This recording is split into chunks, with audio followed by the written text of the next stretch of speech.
ഈശോ മിശിഹായ്ക്ക് സ്തുതിയായിരിക്കട്ടെ. എല്ലാവർക്കും പുതിയൊരു ദിവസത്തിലേക്ക് സ്വാഗതം. നമ്മൾ 13 ദിവസമായി യാത്ര ആരംഭിച്ചിട്ട് ഒരുപാട് പേര് എന്നോടുകൂടി ചേരുന്നുണ്ട്. എല്ലാവരെയും യേശുനാഥൻ സമൃദ്ധമായി അനുഗ്രഹിക്കട്ടെ. നമുക്കിന്ന് ആരംഭിച്ചാലോ? വിശുദ്ധ മത്തായി അറിയിച്ച സുവിശേഷം അധ്യായം 13. വിതക്കാരൻ്റെ ഉപമ. അന്ന് തന്നെ യേശു ഭവനത്തിൽ നിന്ന് പുറത്തു വന്ന് കടൽ തീരത്തിരുന്നു. വലിയ ജനക്കൂട്ടങ്ങൾ അവൻ്റെ അടുത്ത് വന്നു. തന്നിമിത്തം അവനൊരു തോണിയിൽ കയറിയിരുന്നു. ജനക്കൂട്ടം മുഴുവൻ തീരത്ത് നിന്നു. അപ്പോൾ അവൻ വളരെ കാര്യങ്ങൾ ഉപമകൾ വഴി അവരോട് പറഞ്ഞു. വിതക്കാരൻ വിതയ്ക്കാൻ പുറപ്പെട്ടു. അവൻ വിതച്ചപ്പോൾ വിത്തുകളിൽ കുറെ വഴിയരികിൽ വീണു. പക്ഷികൾ വന്നത് തിന്നു. ചിലത് മണ്ണ് അധികമില്ലാത്ത പാറമേൽ വീണു. മണ്ണിന് ആഴമില്ലാതിരുന്നതിനാൽ അത് പെട്ടെന്ന് മുളച്ചു പൊങ്ങി. സൂര്യൻ ഉദിച്ചപ്പോൾ അത് വെയിലേറ്റു വാടുകയും വേരില്ലാതിരുന്നതിനാൽ കരിഞ്ഞു പോവുകയും ചെയ്തു. വേറെ ചിലത് മുൾച്ചെടികൾക്കിടയിൽ വീണു. മുൾച്ചെടികൾ വളർന്ന് അതിനെ ഞെരുക്കിക്കളഞ്ഞു. മറ്റു ചിലത് നല്ല നിലത്ത് വീണു. അത് 100 മേനിയും 60 മേനിയും 30 മേനിയും വിളവ് നൽകി. ചെവിയുള്ളവൻ കേൾക്കട്ടെ. ഉപമകളുടെ ഉദ്ദേശം. അപ്പോൾ ശിഷ്യന്മാർ അടുത്തെത്തി അവനോട് ചോദിച്ചു, നീ അവരോട് ഉപമകൾ വഴി സംസാരിക്കുന്നത് എന്തുകൊണ്ട്? അവൻ മറുപടി പറഞ്ഞു, സ്വർഗരാജ്യത്തിൻ്റെ രഹസ്യങ്ങൾ അറിയാനുള്ള വരം നിങ്ങൾക്കാണ് ലഭിച്ചിരിക്കുന്നത്. അവർക്കത് ലഭിച്ചിട്ടില്ല. ഉള്ളവന് നൽകപ്പെടും, അവന് സമൃദ്ധി ഉണ്ടാവുകയും ചെയ്യും. ഇല്ലാത്തവനിൽ നിന്ന് ഉള്ളതുപോലും എടുക്കപ്പെടും. അതുകൊണ്ടാണ് ഞാൻ അവരോട് ഉപമകൾ വഴി സംസാരിക്കുന്നത്.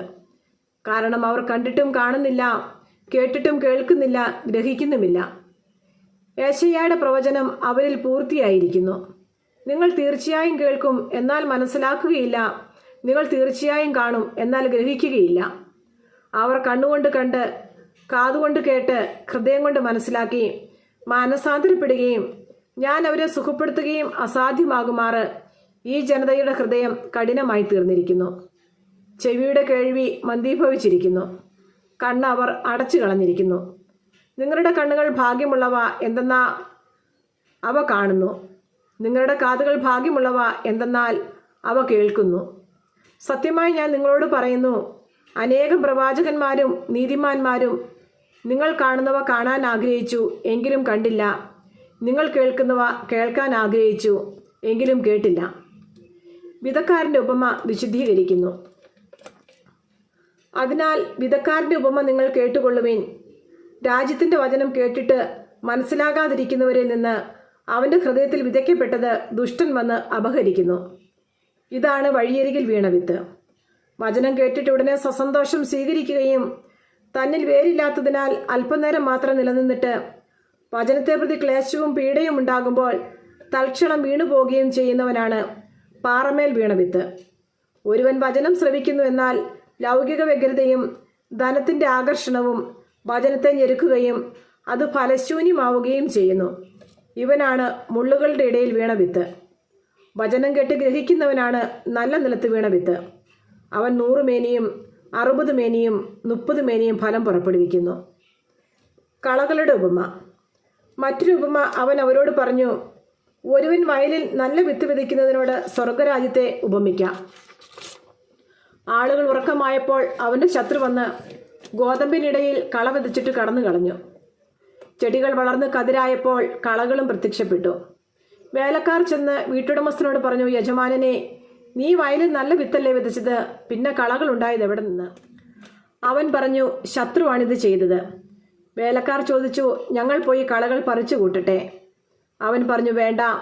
കളകൾ പറിച്ചെടുക്കുമ്പോൾ അവയോടൊപ്പം ഗോതമ്പ് ചെടികളും നിങ്ങൾ പിഴുതു കളഞ്ഞെന്ന് വരും. കൊയ്ത്ത് വരെ അവ രണ്ടും ഒരുമിച്ച് വളരട്ടെ.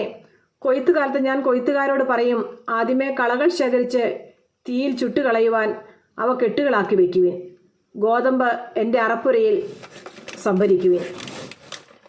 കടുകുമണിയുടെയും പുളിമാവിൻ്റെയും ഉപമ. മറ്റൊരു ഉപമ അവൻ അവരോട് പറഞ്ഞു, സ്വർഗരാജ്യം ഒരുവൻ വയലിൽ പാകിയ കടുകുമണിക്ക് സദൃശ്യം.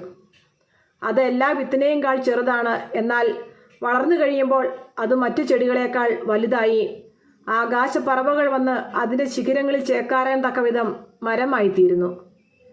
മറ്റൊരു ഉപമ അവൻ അവരോട് അരുളി ചെയ്തു, മൂന്നിടങ്ങഴി മാവിൽ അത് പുളിക്കുവോളം ഒരു സ്ത്രീ ചേർത്ത പുളിപ്പിന് സദൃശ്യമാണ് സ്വർഗരാജ്യം. ഇതെല്ലാം യേശു ഉപമകൾ വഴിയാണ് ജനക്കൂട്ടത്തോട് അരുളി ചെയ്തത്. ഉപമകളിലൂടെ അല്ലാതെ അവനൊന്നും അവരോട് പറഞ്ഞിരുന്നില്ല. ഞാൻ ഉപമകൾ വഴി സംസാരിക്കും, ലോകസ്ഥാപനം മുതൽ നിഗൂഢമായിരിക്കുന്നവ ഞാൻ പ്രസ്താവിക്കുമെന്ന പ്രവാചകവചനം പൂർത്തിയാകാനായിരുന്നു ഇത്. കളകളുടെ ഉപമ വിശദീകരണം. ജനക്കൂട്ടത്തെ പറഞ്ഞയച്ചിട്ട് അവൻ വീട്ടിലേക്ക് വന്നു. ശിഷ്യന്മാർ അവൻ്റെ അടുത്ത് വന്ന് അപേക്ഷിച്ചു, വയലിലെ കളകളെ സംബന്ധിക്കുന്ന ഉപമ ഞങ്ങൾക്ക് വിശദീകരിച്ചു തന്നാലും. അവൻ ഉത്തരം പറഞ്ഞു, നല്ല വിത്ത് വിതയ്ക്കുന്നവൻ മനുഷ്യപുത്രനാണ്, വയൽ ലോകവും. നല്ല വിത്ത് രാജ്യത്തിൻ്റെ പുത്രന്മാരും കളകൾ ദുഷ്ടൻ്റെ പുത്രന്മാരുമാണ്. അവ വിതച്ച ശത്രു പിശാചാണ്. കൊയ്ത്ത് യുഗാന്തമാണ്, കൊയ്ത്തുകാർ ദേവദൂതന്മാരും. കളകൾ ശേഖരിച്ച് അഗ്നിക്കിരയാക്കുന്നത് എങ്ങനെയോ അങ്ങനെ തന്നെ യുഗാന്തത്തിലും സംഭവിക്കും.